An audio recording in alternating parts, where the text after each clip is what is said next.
इस वक्त पूरी दुनिया में पुतिन के उस कारखाने की चर्चा हो रही है जिसे मौत वाली फैक्ट्री कहा जा रहा है। पुतिन ने इस फैक्ट्री में अपने रक्षा मंत्री को भेजा और फिर ये वीडियो पूरी दुनिया में वायरल कर दिया गया। बताया जा रहा है कि ज़ेलेंस्की को F-16 फाइटर जेट मिलने से पहले पुतिन ने बहुत बड़ा चक्रव्यूह रचना शुरू कर दिया है।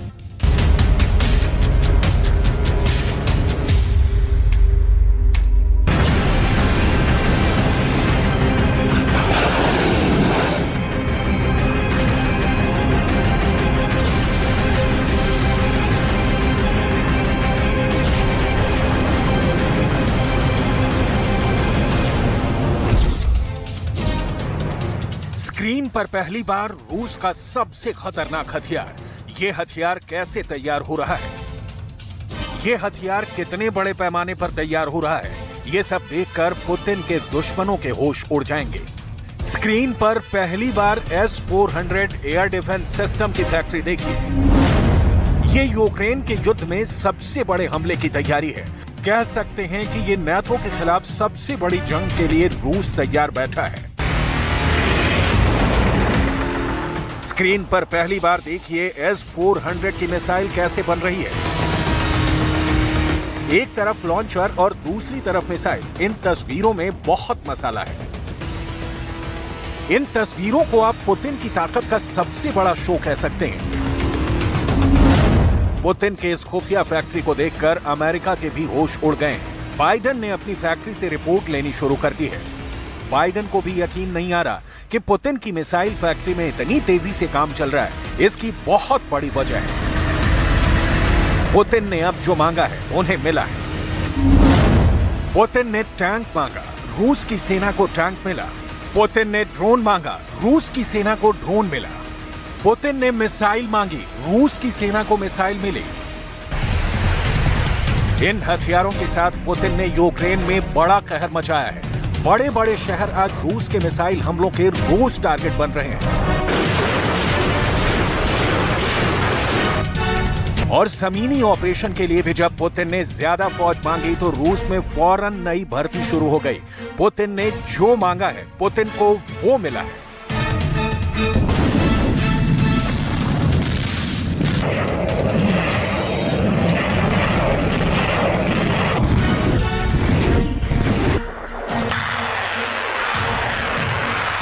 यूक्रेन के युद्ध में धीरे धीरे ही सही लेकिन रूस ने पकड़ और मजबूत बनाई है। पुतिन की तैयारी बहुत पुख्ता कही जा रही है।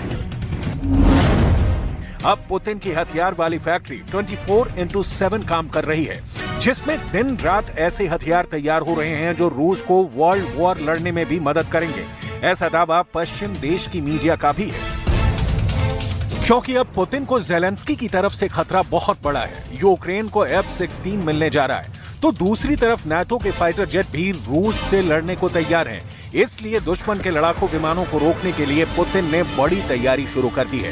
F-16 रूस के आसमान में भटक कर भी ना आ पाए, इसके लिए पुतिन ने अपने रक्षा मंत्री शोइगु को नई जिम्मेदारी दी। पुतिन ने सर्गेई शोइगु को S-400 की फैक्ट्री में भेज दिया ताकि ग्राउंड रिपोर्ट मिले कि कितनी मिसाइल तैयार हो गई है। S-400 एयर डिफेंस सिस्टम बनाने वाली रूस की कंपनी अल्माज एंटे कॉर्पोरेशन की ये फैक्ट्री एक सीक्रेट लोकेशन पर है जिसकी जानकारी नहीं दी गई। शोइगु आए तो उनके एक तरफ S-400 के कैनिस्टर तैयार हो रहे थे तो दूसरी तरफ उसकी एयर डिफेंस मिसाइल तैयार हो रही थी। इन तस्वीरों में बहुत जान है। इन तस्वीरों में युद्ध का पूरा बजट समझा जा सकता है। इन तस्वीरों में F-16 की मौत को भी देखा जा सकता है। इसमें कोई शक नहीं कि अगर F-16 का सामना रूस के S-400 से हुआ तो वो हमला करने से पहले ही मारा जाएगा। रूस का ये एयर डिफेंस सिस्टम दुनिया का सबसे बेहतरीन हथियार माना जाता है और भारत के अलावा चीन समेत कई देश इससे लैस हो चुके हैं। S-400 की मिसाइल 400 किलोमीटर की रेंज तक F-16 को मार सकती है। इसकी गारंटी खुद पुतिन देते हैं। इस वक्त ये मिसाइल फैक्ट्री सिर्फ S-400 ही नहीं बल्कि दो और तरह के एयर डिफेंस भी तैयार कर रही है, जिनकी तैनाती पहले से यूक्रेन की जमीन या कहीं की डॉनबास के आसपास है। मारियुपोल में भी है और उन सभी जगहों पर है जहां पर यूक्रेन के फाइटर जेट और ज़ेलेंस्की के ड्रोन हमले की फिराक में रहते हैं।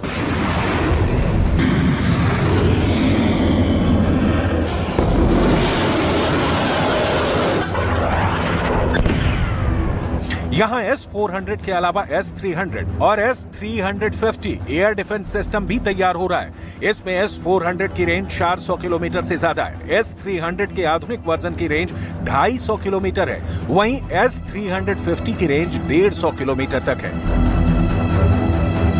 सर्गेई शोइगु ने पुतिन को रिपोर्ट भेज दी है और इस फैक्ट्री को दिए गए ऑर्डर और डेडलाइन के बारे में भी बता दिया है।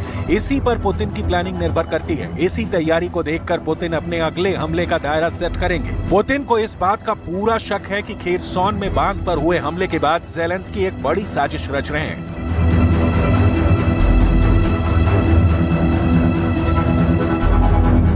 और वो जवाबी हमले के नाम पर मॉस्को पर फिर से अटैक की तैयारी कर रहे हैं। ज़ेलेंस्की के फाइटर जेट से लेकर उनके ड्रोन को मॉस्को तक आने से रोकने की तैयारी कैसी है, इसे समझने की जरूरत है। रूस का बॉर्डर ही नहीं, खास कैपिटल सिटी मॉस्को को बचाने के लिए बहुत ही पुख्ता एयर डिफेंस जोन बनाया गया है। इसमें सबसे बाहरी सर्कल को S-500 एयर डिफेंस सिस्टम बचाता है, जो विमान ही नहीं परमाणु बैलिस्टिक मिसाइल को भी रोक सकता है। इसके अंदर का दायरा S-400 एयर डिफेंस सिस्टम देखता है, जो मिसाइलों के साथ स्टेल्थ फाइटर को भी ट्रैक करके मार गिरा सकता है। इसके अंदर का दायरा बुक एयर डिफेंस सिस्टम और पांचसिर S-1 देखते हैं। ये दोनों पॉइंट एयर डिफेंस सिस्टम है। 2022 में युद्ध के बाद 2023 में पुतिन ने अपनी हथियार फैक्ट्रियों को दिन दूना रात चौगुना काम करने का आदेश दिया है और इसमें वो कामयाब भी हुए हैं। पुतिन की हथियार फैक्ट्री देखिए, इसमें टैंक भी बन रहा है, इसमें मिसाइलें भी तैयार हो रही हैं, इसमें ड्रोन भी बन रहे हैं और इसमें बम और गोला बारूद भी तैयार हो रहा है। इस फैक्ट्री में एक बड़े मिशन मोड पर काम चल रहा है। पुतिन यहाँ जरा भी देरी नहीं चाहते। पुतिन यहाँ हफ्ते के 7 दिन और दिन के 24 घंटे काम करवा रहे हैं।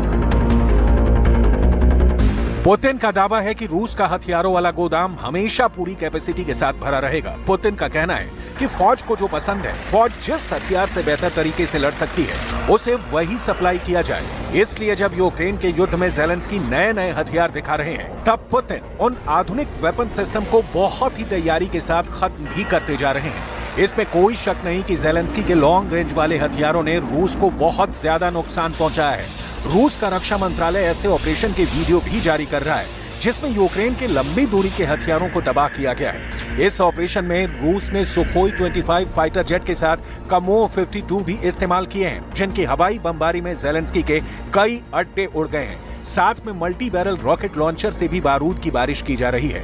इन हथियारों से ऐसे अड्डों को टारगेट किया जा रहा है जहां पर ज़ेलेंस्की के लॉन्ग रेंज वाले वेपन सिस्टम रखे गए हैं। पुतिन के सामने चैलेंज ये भी है कि वो अपने हथियारों की क्वालिटी से समझौता ना करें।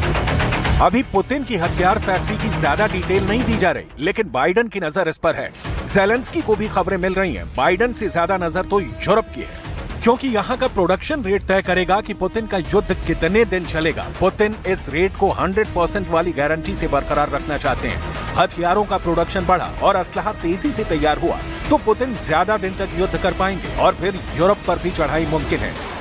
पुतिन जानते हैं कि हथियारों का प्रोडक्शन थमा और गोला बारूद कम तैयार हुआ तो रूस का युद्ध और उनका नाटो के खिलाफ एजेंडा औंधे मुंह गिर जाएगा।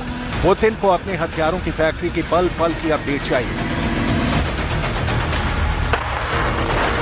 पुतिन की नजर फैक्ट्री के उत्पादन पर है। पुतिन की नजर हथियारों की लॉन्चिंग और उससे थर्राते यूक्रेन के शहरों पर भी है।